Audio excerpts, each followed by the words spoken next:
Bollywood star hero Aamir Khan ఇటీవల వరుస ఇంటర్వ్యూలో పాల్గొంటున్నాడు.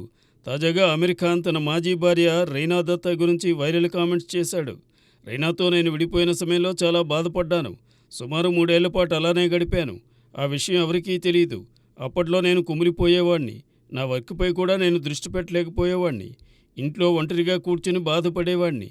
ఓ దశలో ప్రశాంతంగా నిద్రపోవడం కోసం మద్యం తాగడం మొదలుపెట్టాను. నిజానికి నాకు ఆల్కహాల్ గురించి ఏమీ తెలీదు. అలాంటి నేను ఉన్నట్టుండి రోజుకో బాటిల్ తాగడానికి అలవాటు పడ్డా.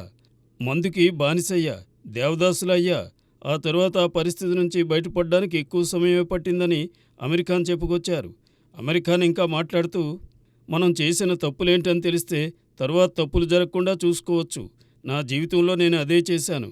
ఇక అలాంటి కష్టకాలంలో నా కుటుంబం నాకు తోడుగా నిలిచిందని అమీర్ ఖాన్ చెప్పుకొచ్చాడు. ప్రస్తుతం ఈ కామెంట్స్ నెట్టింట వైరల్గా మారాయి.